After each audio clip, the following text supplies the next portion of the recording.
If herbal medicines are increasingly used for therapeutic purposes to treat people, then why would they not be equally effective in treating our beloved pets? Dr. Rob Silver is a pioneer in this field, having employed cannabinoids, fungal products, and other botanical booty in his veterinary practices for decades. In this intriguing episode, he discusses not only his clinical experiences, but also his new book, There's a Mushroom for That. Welcome back to Plants of the Gods, everyone. I'm Mark Plotkin, Dr. Mark Plotkin, an ethnobotanist with the Amazon Conservation Team on the web at www.amazonteam.org. And we are here to bring you a special treat and a very dear friend of mine, Dr. Rob Silver. We're going to talk about the use of cannabinoids and mushrooms as veterinary medicines. I want to start out by quoting another old friend of mine, Jane Goodall. When I was working on the ethnobotany of wine for a piece on herbal ground, Jane said to me, "You know, humans are not the ones who invented wine. My chimps like to get snockered." And it just made me think that growing up with a pet dog, I remember my dog eating grass when he was sick.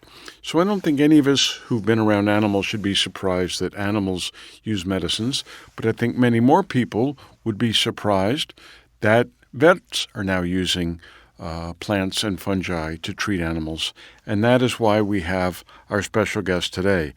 Dr. Rob Silver is a practicing veterinarian, professional speaker, teacher, and the reason I wanted to have him in particular is he not only walks the walk, he talks the talk, because this is an area which is just going to mushroom, pun intended, in the medical world and the veterinary world, but I wanted the guy who'd been doing this the longest and the best. So welcome, Dr. Rob Silver. Mark, thank you so much for having me here today. This is exciting. Well, Rob recently produced a classic book called There's a Mushroom for That, which talks about the use of these plants and fungi in veterinary medicine, and it's really a guide both for vets and for the lay people like ourselves. We all know that veterinary medicine is practiced in this country is very sophisticated, but we also know that it doesn't have all the answers, very much the same with Western medicine for humans. So I would like to talk about how people should know and think about these things and how to find vets who know how to use these things. And first and foremost, I would like everybody listening to this podcast to buy Rob's book. There's a mushroom for that, because there's nothing like it. It's very readable. It's got a great foreword. And it's meant for those of us who not only love and have pets, but it's kind of an intellectual exercise as well on the role of natural products in healing. And it ties a lot of things together because it talks about cannabinoids, that is from the cannabis marijuana plant, and fungi. One of the points of this podcast is that these plants, which we think of as hallucinogens or entheogens or ideogens, have other medical applications as well. So, Dr. Rob, tell us how much of this is now being taught in veterinary schools, and if not, why not, and what the future looks like. Well, it is an emerging therapy, so to speak, in terms of the holistic or integrative medicine. Many of the vet students that I speak to are very interested in learning more about holistic medicine, and so there are some schools around the country, certainly not all of them, that offer elective courses, generally around the junior or senior year, on complementary therapies, which are basically defined as alternative therapies that would be complements to the use of conventional medicine. But it's growing, and it's growing very rapidly, and in part driven by pet parents who are looking for something that's a little kinder and more gentler for their pets, and perhaps have experienced some adverse side effects from the use of pharmaceuticals, or are faced with terribly aggressive cancers that may require disfiguring amputations and things like that. So we're looking for animals are as subject to the same diseases and yucky diseases that people get, and so we're looking for better ways to address that in our four-legged friends. Well, one of the things I love about your work and your book is how much it really reflects the same situation for us Homo sapiens. Here we are with the most sophisticated system of medicine and healing ever devised, but it's full of holes. We see this in the psychedelic renaissance in that people are returning to natural remedies, ancient remedies, to cure ills which Western medicine cannot cure. And why wouldn't this work for pets? So perhaps you could share some of your success stories where the Western medicine just fell short. Okay. Well, for instance, when we look at dogs with anxiety, which, with this 4th of July holiday coming up soon, although perhaps this will be recorded and broadcast later. But many dogs are extremely sensitive to the loud noises that with fireworks and to thunder as well. And when we use the conventional, sedatives and hypnotics and pharmaceuticals to try to, keep them from reacting, because some will react so severely they'll jump through plate glass windows, we're finding that these drugs are not really all effective. And so we've been looking at combining the use of mushrooms, which are calming and supportive, like reishi and lion's mane, with cannabinoids. And there seems to be a synergy between the use of these cannabinoids and these mushrooms. And in many cases, these therapies are better suited to help keep these pets from going nuts from these really loud noises, which much with the sensitivity of a dog ear must be even worse than what we're hearing, of these loud noises. That's one example. And another example might be, in the addressing cancer therapies. And although, we have gotten very expert in conventional medicine with our chemotherapy approaches and our surgical approaches, there still needs to be a lot more support for the patient than just killing the cancer. And that's where the holistic therapies come in, looking at homemade diets, looking at supplements like ginger and turmeric, looking at mushrooms, the ability of mushrooms to help improve immune system response to cancer. And so many studies show that mushrooms don't interfere with the effectiveness of chemotherapy if that's a choice that a pet parent makes. So those are just two examples, of many. Well, since you brought up the issue of cancer, which is a concern to everybody in the industrialized world, perhaps you can share the story of our beloved Grover, who brought us together in the first place.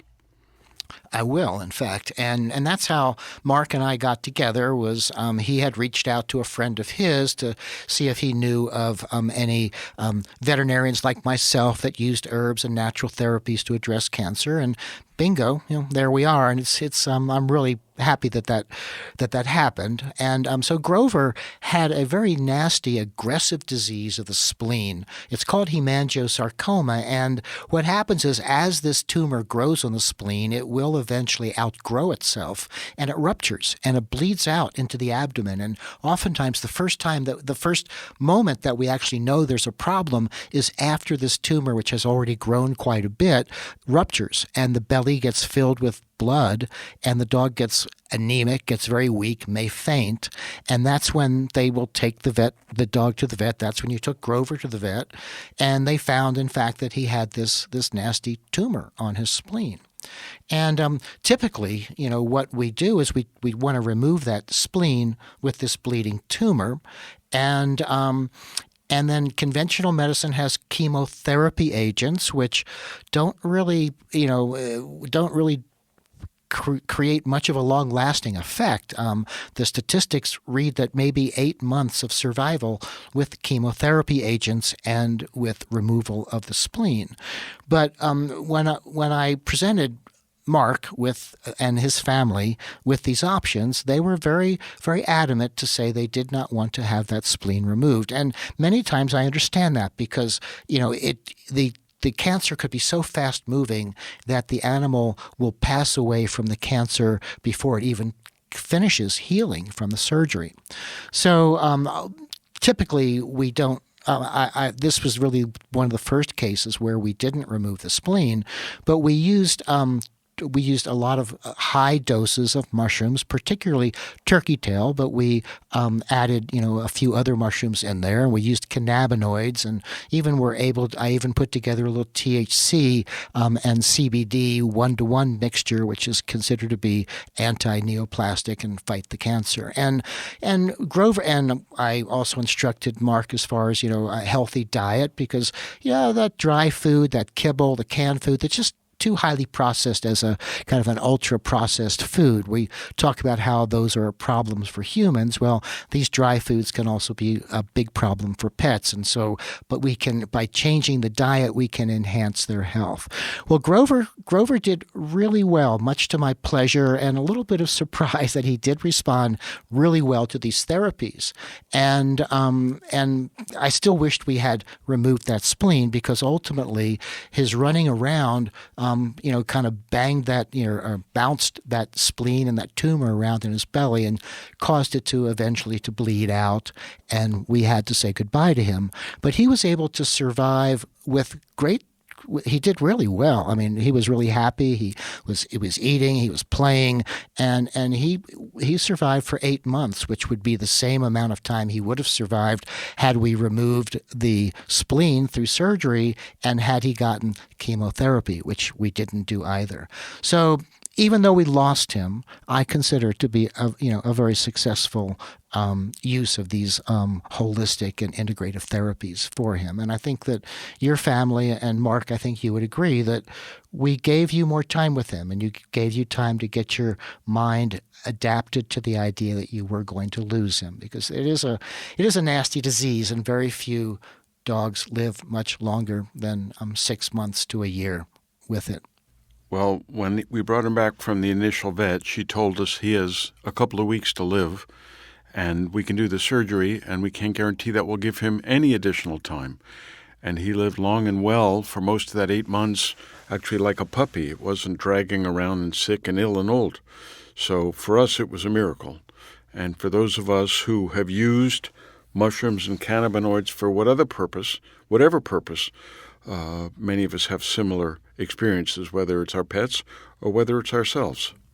Absolutely. So I just want to frame this discussion a bit by reading a blurb about Rob's work in his book, because I think it really frames things well. This is from Ir Bosco, who is a fellow vet, and he's with All Creatures Great and Small Veterinary Services. He says, Doc Rob Silver is a nationally recognized holistic veterinarian and educator. His great depth of knowledge regarding the holistic use of cannabis and medicinal mushrooms in pets is now available in his new book, There's a Mushroom for That. This easy-to-read and scientifically comprehensive book presents both the real-life evidence and the information that supports the effective use of medicinal mushrooms and cannabis to provide new ways of preventing and treating a number of medical problems. I believe this book will help open doors of perception around these emerging therapies, and I heartily recommend it for pet parents and veterinarians alike. And coming from Ihor, that for me was a real honor, because actually Ihor was the veterinarian that I started to learn more about mushrooms from. He's been he's been very critical in our holistic community of veterinarians, introducing mushrooms and describing their great value. He's of Ukrainian descent, and so and in Eastern Europe, the foraging of mushrooms is a big deal. And so he grew up in that culture, and he introduced that to me, and I thank him for that, because it was what a resource to learn about the value of mushrooms. Well, in a podcast entitled Plants of the Gods, we spend a lot of time talking about fungi, and with very good reason. We had both Paul Stamets and Christopher Hobbs on the pod. Mm-hmm. I encourage everyone who's interested in more information to go back and listen to those episodes if you haven't already. And even if you have, they're so rich in content, it's worth a second listen. But I want to talk to Dr. Rob today, Dr. Rob Silver, about how mushrooms influence cognition, mood, and memory, both in humans and in pets. Well, and this is Yes. So one thing that we've been finding, and everyone's talking about lion's mane, which currently is probably the most popular mushroom in North America, is that lion's mane contains these terpenes, both in the mushroom fruiting body, but also in the mycelium, which stimulate the brain to produce nerve growth factor, and that seems to have an influence on memory and cognition. And there are some studies showing that lion's mane actually can help to stabilize early symptoms of Alzheimer's in humans. But dogs have an Alzheimer's type condition just like humans. We call it sundowners or K9 cognitive disorder, where they also get confused. They have trouble maybe finding the dog door or even their food bowl. And we have found anecdotally, we don't have an objective study yet. There's, the animals are kind of an underserved population when it comes to studies with many of these alternative therapies. And so we don't have direct studies in dogs, but we've got enough studies that are supportive of it and plenty of anecdotal reports from pet parents that the use of lion's mane really has helped their dogs act younger and be better able to remember where the dog door is and where their food bowl is as well. And what's interesting is that there is an antioxidant that has gotten everyone's attention. It's a lot like glutathione, and it's found in mushrooms and it's called ergothioneine. And ergothioneine has been, and we call it ergo, which has been shown to also cross the blood-brain barrier, just like these terpenes that we find in lion's mane. And lion's mane contains, a decent amount of ergo, and it also has been shown to improve cognitive function. Now, I know you've discussed this on your shows in the past about Terence McKenna's theory called the stoned ape theory, in which he believes that human consciousness got a boost when primates and early hominids would, harvest psychedelic mushrooms like amanita, or psilocybin, and that it actually increased their intelligence, so to speak. But a colleague of mine, a friend, his name's Lee Carroll, and he's a medical herbalist from Australia. He has proposed what he calls the gourmet ape theory, which is kind of a parallel to Terence McKenna's theory that by eating mushrooms containing the ergothioneine or eating mushrooms containing these terpenes that help to improve neurologic function in the brain, that in fact was what stimulated this transformation from primates and from early hominids to develop into the kinds of intelligence and consciousness that we now have in modern man. So it's an interesting thought. So really what they have found is that this ergothioneine is present in almost all mushrooms. So even the little button mushrooms that everyone has, that are so commonly found. So this is something that we find that in populations of people who routinely consume mushrooms, and not a lot, maybe a serving or two a week, that they actually are able to chart and document objectively improved cognitive function just from eating mushrooms, from any mushrooms, although we have some that are obviously stronger than others when it comes to cognitive function. So that was a good question, Mark. Well, I'm glad you brought up the stoned ape hypothesis. Yeah. I want to share the drunken monkey hypothesis, which says that when primates came down from the treetops to eat the ripest fruit, which had fallen on the ground, some of them had ripened and fermented, and so these apes, proto-simians, whatever they were getting drunk like Jane Goodall's chimps. But I have a different personal hypothesis, which I call the Mocha Java Man hypothesis, which is that coffee is native to the rainforest north of the Olduvai Gorge, where our species originated. And when I think about Terence's theory of monkeys and prosimians tripping on mushrooms, and I think about the monkey hypothesis of them getting drunk on fermented grapes and other fruit, and I think about these guys consuming lots of caffeine, and if all three of them are being chased across the East African savanna by a lion, which one do you think would survive?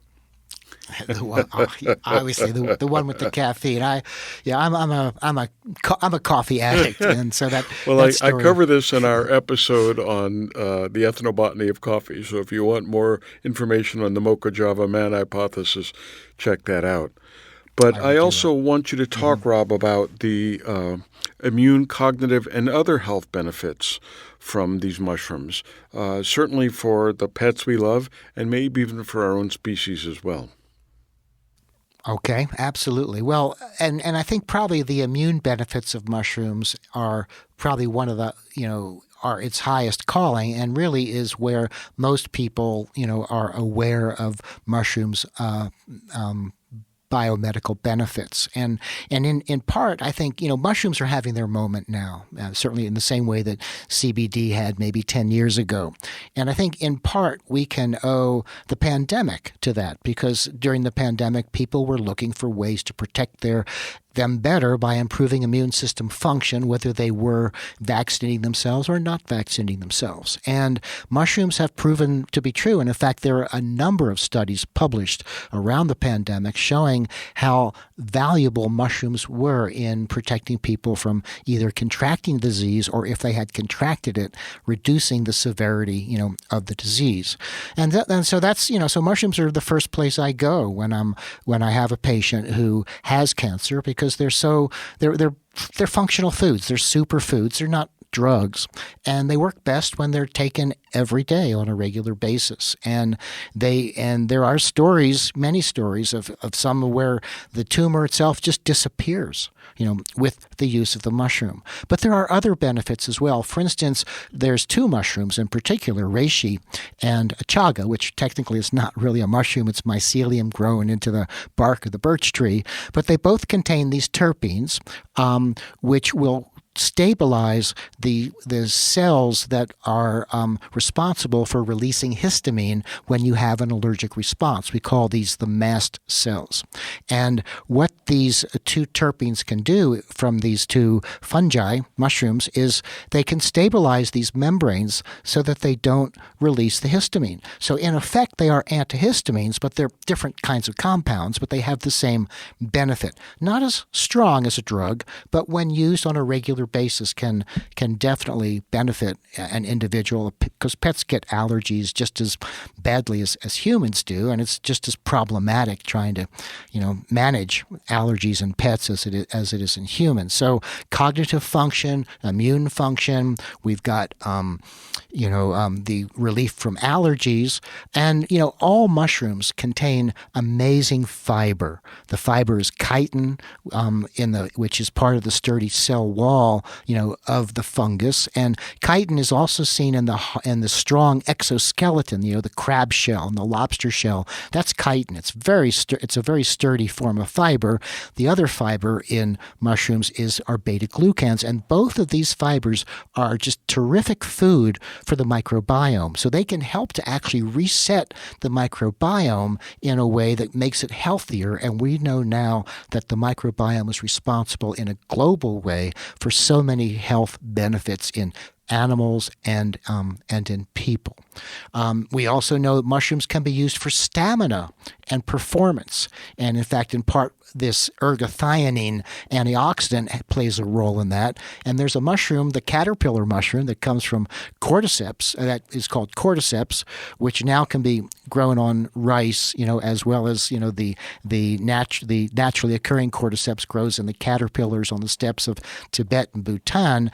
And it contains hormone-like substances that improve stamina and improve performance. And both cordyceps and reishi are what we call adaptogens. And adaptogens are substances that help the body to adapt better to stress, primarily by working through the adrenal glands. When I talk about mushrooms and I try to explain, their benefits to people, I usually start out by saying, these guys are the Swiss Army knife of supplements, because they just have so much in them that does so many different things. And I think just taking a mushroom, daily could be every bit as effective as taking a handful of other types of nutritional supplements, just because they are packed with so many biomedically valuable substances. And the edible mushrooms are great food.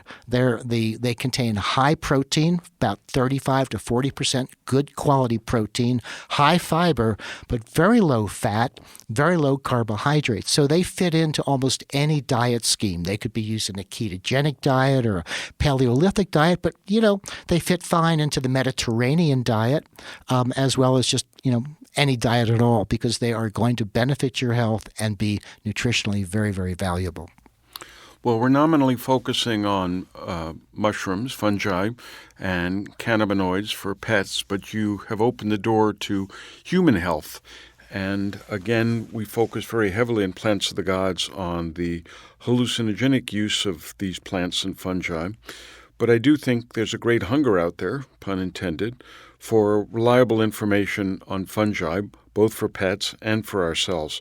So I want to put in a plug for my friend Christopher Hobbs' book, Medicinal Mushrooms. Hobbs is a herbal healer. I don't know if you'd call him a fungal healer, but he certainly uses mushrooms in his practice, and he's fluent in Chinese. And like you said, Rob, the Chinese invented the use of mushrooms for medicinal purposes. They've been doing it for thousands of years. So in addition to getting a copy of Rob's book, there's a mushroom for that, so we know what to do when our pets get sick, or we know how to treat them so they don't get sick. I want to encourage people to get Hobbs' book, Medicinal Mushrooms, because unlike a lot of books on medicinal mushrooms, it's reliable, and it's written by somebody who really knows what he's talking about and using it in his practice. But since you brought up cordyceps, that's my favorite non-hallucinogenic mushroom, let me give people a little bit of background about why this is so fascinating. And remember, this is the key to the very popular TV show, The Last of Us. Cordyceps is a fungus which lies quiescent in the forest and waits for insects and arachnids to go past. Once they've done that, the fungus attaches itself to the insect exoskeleton, eats its way through the exoskeleton, buries its way into the insect body, and begins to devour all of the insect and the arachnid's non-vital organs. Once it's done that, it invades the insect brain, causing the insect or the arachnid to climb to the top of the tallest tree in the forest, thereby then eating the brain, causing the insect to split open, the exoskeleton explodes, and the fungus releases its spores hundreds of feet above the forest floor. This is why ethnobotanists don't need to read science fiction, because these stories are true. And not only is this a story too bizarre to be dreamed up by Hollywood screenwriters, as Rob said, it's one of the most important medicinal fungi in the world, a real staple in Asian cultures, not just in lowland parts of China, but highland parts of Asia like Nepal, the highest parts of the mountain ranges of Asia like the Himalayas. Mark, have I told you the story about cordyceps and the yak herders on the steppes of Tibet and Bhutan? It's a fascinating story, and it's really where cordyceps got its reputation actually as an aphrodisiac and as a fertility drug, which was one aspect of cordyceps we haven't mentioned yet. But in the springtime, the yak herders would notice that as the yaks would break through the hard tundra, as things were warming up, they would then graze on the grass. But amidst the grass would be the fruiting bodies of the cordyceps mushroom that had sprouted out from the caterpillar pupa that was buried in the ground. And so the yaks would also be munching on these cordyceps fruiting bodies, these mushrooms, along with the grass. And shortly thereafter, the yak herders would observe that the yaks would go into season. They'd start rutting. They'd start breeding. And they also noticed that their fertility rates, that the number of babies in their litter was greater, and they were more successful, fewer deaths. And so that was where cordyceps got its reputation as an aphrodisiac. And for that reason, wild-crafted cordyceps, which turns out to be quite a little cottage industry for the indigenous folks that live up on the steppes of Tibet and Bhutan and Nepal, fetches $15,000 a kilo of it. very, very pricey because it's, like some of the other things like rhinoceros horn and whatnot, it's considered to be aphrodisiacal in its qualities. Later on, science applied itself to cordyceps, and they found that cordyceps actually stimulates testosterone production, as well as estradiol, 17 beta estradiol, which would account for its fertility promoting effect. So that's the other side of the cordyceps story. So we could do a whole show on cordyceps, but I would like to move along into a very fertile and interesting area which has really come to the fore, and that's microdosing. Microdosing of hallucinogens, taking minuscule amounts of plant compounds, fungal compounds, so small that you think they would have no positive therapeutic or mental impact, is increasingly popular to treat a variety of ills. So, Rob, could you talk a bit about microdosing both in humans and in animals? Yeah, I'd like to do that. And, statistics state that most dogs that are relinquished to shelters and euthanized are done so for behavior problems. And there are some behavior problems that our dogs have which are serious and intractable. They get PTSD from abuse and from trauma just like we do. And in fact, my own dog, Ollie, was found at 4 months of age with a broken leg and a dislocated hip, and as much as labs want to be near you, he's always, always nervous around me anyway. And so, Ollie really stimulated in me the idea that of wanting to find out because you hear such wonderful things about people who have been microdosing psilocybin, for instance, and how it has contributed to their creativity, how it's contributed to reducing their stress or their depression. And, and I've been wondering, is that something that we could apply to the animals? There's just no information out there about it. I've spoken to different veterinarians, some of who had some experience with animals who were given microdoses of psilocybin. One I remember, in fact, this dog was very, very aggressive and was going to be euthanized for that reason. And the owner tried microdosing, and the dog's aggression came under control until he was unable to find any more microdosing supplies, and the dog's aggression returned, and sadly, the dog then had to be euthanized.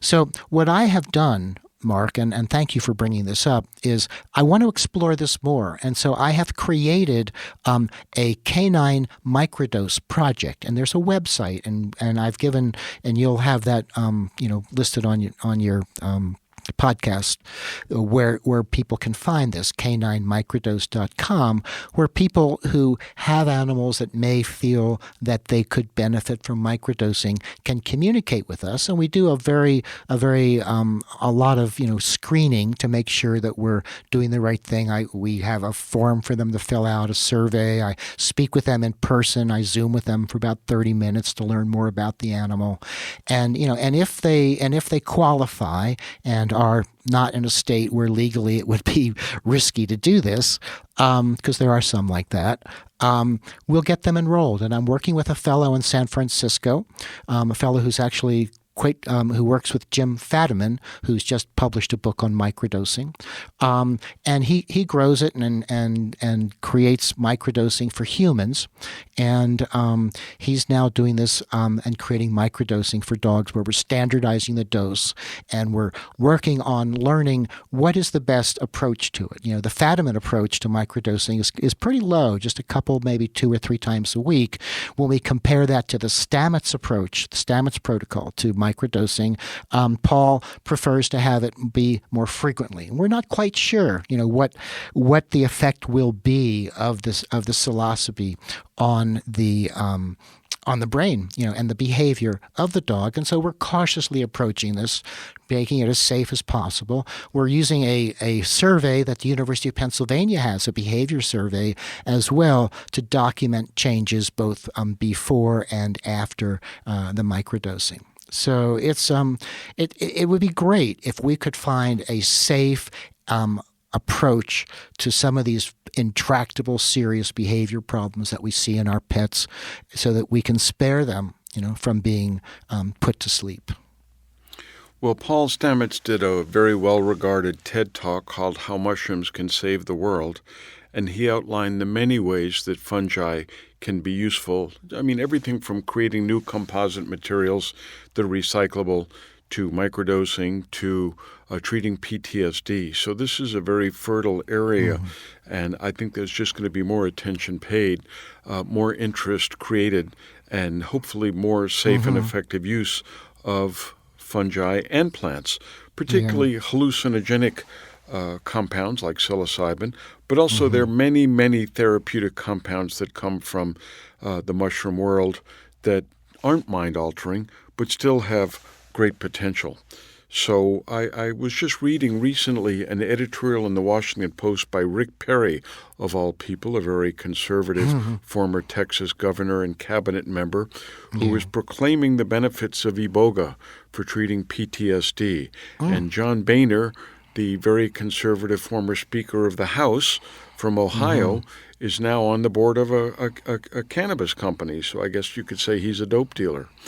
And the good news here is that the therapeutic applications of these compounds for ourselves and our pets opens doors and I think in some cases allows us to build bridges by people we may not agree with on other subjects. Well, that would be a good thing to do in our current climate. And you've mentioned two individuals who I just have the utmost respect for, both Chris Hobbs and Paul Stamets. They really, they really have created, this this incredible interest that we have in mushrooms, and Paul Stamets in particular, and detailing the value of mycelium. I just, he's done so much for the industry. I'm so grateful to him. Well, I was recently telling somebody that one of my favorite documentaries of all time was Fantastic Fungi, which starred Paul Stamets and was in part executive produced by the Amazon Conservation Team's board chair, Lori Benenson, and her husband, Bill Benenson. And I was told, well, you really haven't seen it unless you've taken mushrooms first. So all of you who've seen it once are encouraged to go back and look at it again under these different circumstances. But again, what's the future look like, Rob, in terms of using plants and fungi for therapeutic purposes? Do you think we've really exhausted nature's medicine chest in terms of the stuff that you are recommending in your book, There's a Mushroom for That? Or do you think there's stuff out there waiting to be discovered and utilized? Oh, man, we are just in the infancy of this. We are just at the beginning. And there's so much more that we need to learn. And especially, with our critters, we just don't have the kinds of objective studies or the enough anecdotal information to guide us. That's one of my main tasks really is to work with veterinarians and work with pet owners and learn from them, what applications have been effective, with the mushrooms. We know from history what applications are effective, but in humans. And so this is really uncharted territory, and I'm really excited to kind of be a pioneer here in this area.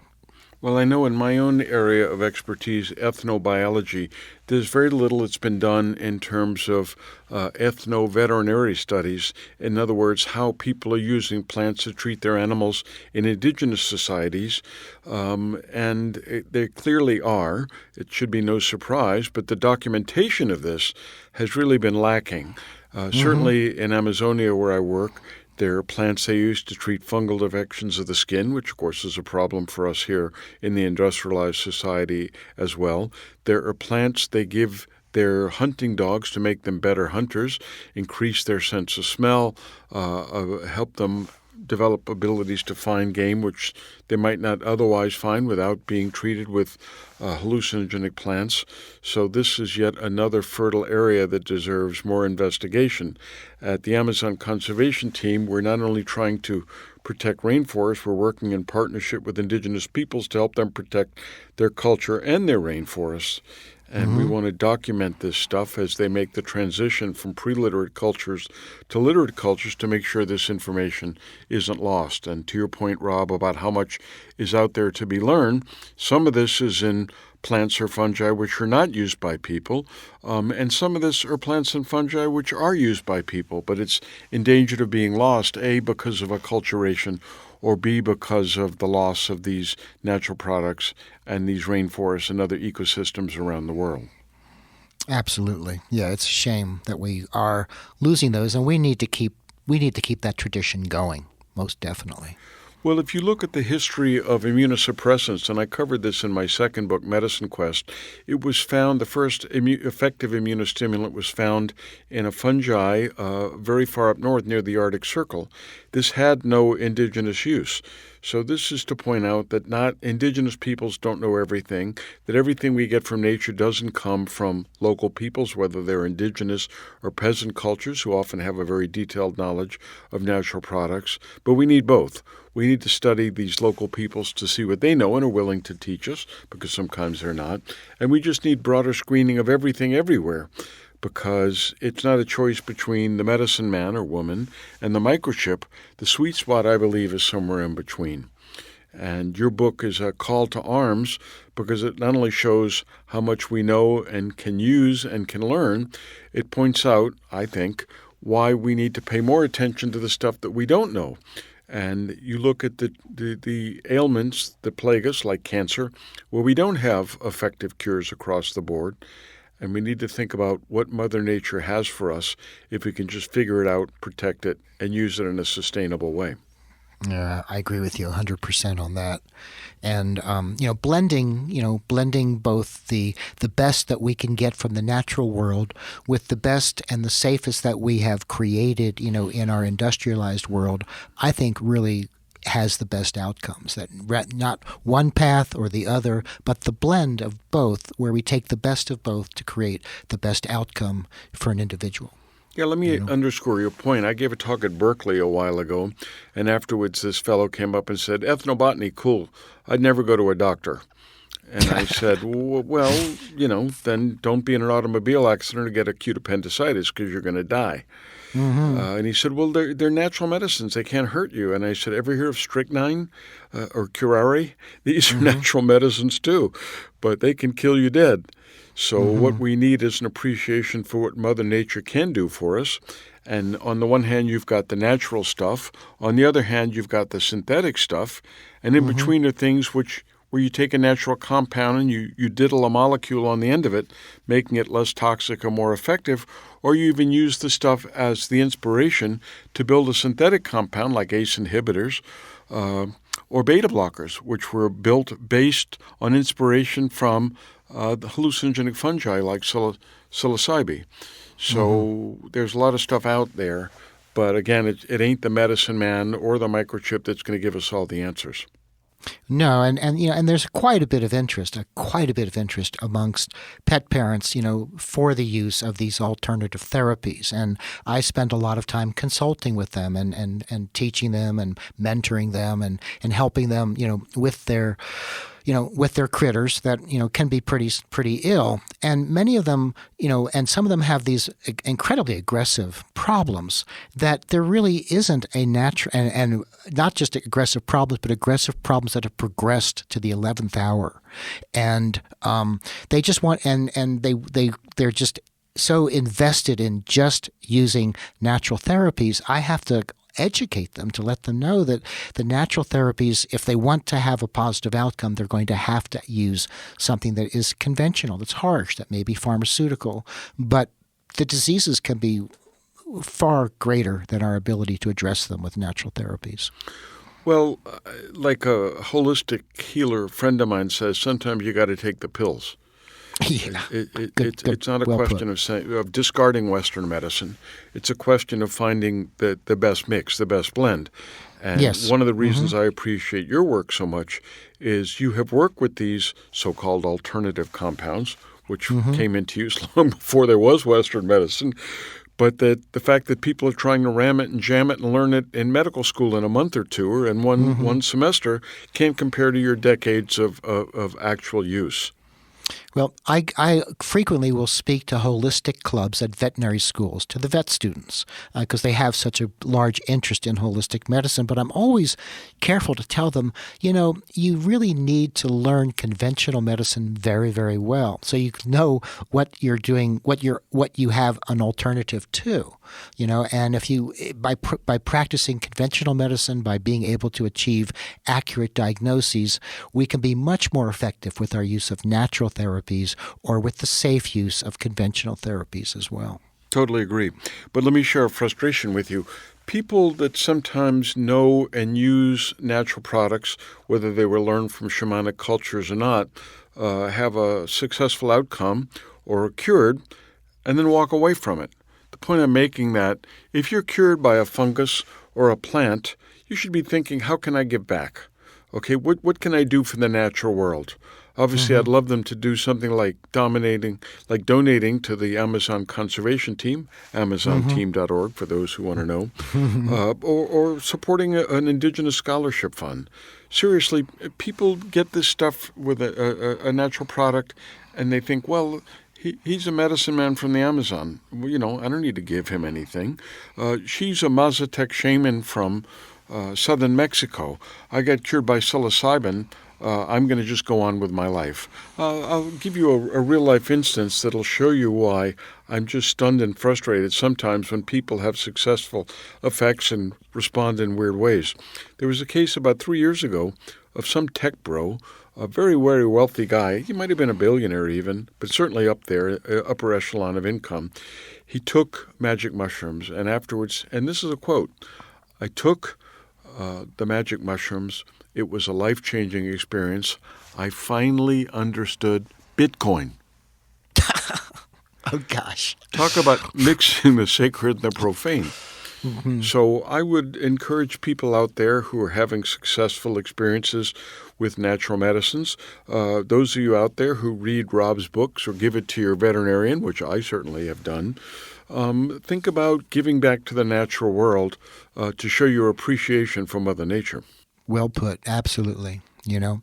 And I wanted to say that, when the thought came to me as you were talking that, people need to know that when let's say you're using cannabis, to successfully treat something, epilepsy or cancer, or let's say you're using mushrooms for the same reasons, and you wind up getting a so-called cure, what we have found is that response to it, the tumor's getting smaller, and whatnot, that when you stop giving those natural therapies, the tumor can come back. And so oftentimes natural therapies are a lifelong, commitment. Event. Yeah, absolutely. And when you get to the point that the therapies have worked, you don't stop them. And we have seen time and time again, you stop the therapies, the stuff comes back. So it is a lifelong commitment. It's a lifestyle medicine. Well, as we wind down, I want to point out that my mentor, Schultes, was best known for the first scientific documentation of psilocybin with his work in Oaxaca, and the first detailed documentation of ayahuasca with his work in the northwest Amazon. But what fewer people realize is he did very important field work on cannabis in Afghanistan, of all places, getting back to the original center of origin and writing about what he believed the actual origin of cannabis was. And I bring this in because we have overlooked cannabis with so much talk about mushrooms. But talk to us as we wind down about the importance of cannabis, particularly for our beloved pets and some of the stuff you covered in your most recent book. Okay, well, first let me just inform your audience that dogs as a species are incredibly sensitive to the adverse effects of THC. They just have an abundance of THC receptors in parts of their brain that can cause problems with balance and temperature regulation and heart rate and breathing. Unlike humans, they don't have these receptors in those kinds of areas. And before we had chemical analyses to detect THC in captured smuggled shipments, they would feed the cannabis to a dog. And if the dog had and dogs would have a very, very specific reaction to THC, so specific that they could then convict in court because of that. Now, I know dogs are pretty happy now that we have, chemical analyses to detect THC, but it's and in my book I give a protocol that people can use, because we have so many states now where people can walk in to a dispensary with a 21 and older ID, pick up a gummy or something with THC in it, give it to their dog or leave it on the coffee table, and the dog snarfs it up, and the dog goes straight to the ER with these adverse events. So in the book, I have a description of how people can actually titrate the amount that you're giving the dog down, so it will develop enough tolerance that you then can use THC medicinally, because THC is a very powerful medicine. It's unfortunate that it has those psychotropic effects. That's really the big problem that most people have that are using medical marijuana, is they want to have the medical benefits of the THC, but they don't really want to have it mess them up. They need to function, they need to drive, they need to work. And so that's always the challenge with medicinal marijuana that has high THC in it, and certainly not appropriate to use that in dogs. But, dogs have, and animals, mammals, we all have these receptors, this endocannabinoid system, which is the system of membrane receptors and molecules that are that is within our body that has been that is necessary for homeostasis and for regulating our health. And it turns out that just by accident, THC, CBD, the molecules that are created by the cannabis plant, also will dock. They will also stimulate this same system that is present in all animals, in humans, dogs, cats, dolphins. They even see the endocannabinoid system, evidence of it in very primitive animals like the hydra and sponges, and protozoa. Wild. Well, yeah. I did several early episodes on the ethnobotany of cannabis and talked about how cannabis has allowed us to better understand the human brain and nervous system. So once again, the importance of these plants isn't just to get high, isn't just to heal us and our beloved pets, but also helps us understand nature, helps us understand ourselves in a very profound and scientific way, in addition to a spiritual and philosophic way. Well so put. I think we can end on that high note. The book there's a mushroom for that, and it details how we can use mushrooms, fungi, and cannabis to better treat ourselves. It is a handbook. It's a bit of a philosophical treatise as well. So I think you can and should read it on both levels. So I want to thank our special guest, my friend, Dr. Robert Silver. I want to encourage people to check out more of his work. I'll put this in the show notes because I'm intending and hoping to leave you with more questions than answers, because that is what the best teachers do. So I want to thank Dr. Rob for his time, for his expertise, and being such a wonderful person and so giving in so many ways. And I want to encourage everybody to pick up and read his book and pursue this in your own life. Read Plants of the Gods, the classic book by Schultes and Raffoff. Read the books by Stamets and Christopher Hobbs that we mentioned, and read Dr. Rob's books and give it to others. Thank you all. Thanks, Dr. Rob, and we'll see you next time on Plants of the Gods. Thank you for listening to another compelling episode of Plants of the Gods. If you enjoyed this and other episodes, please post a positive review and recommend it to friends and family. And please support the Amazon Conservation Team at www.amazonteam.org, which not only makes this ad-free podcast possible, but which partners with Indigenous colleagues to help them protect both their cultures and their ancestral rainforests.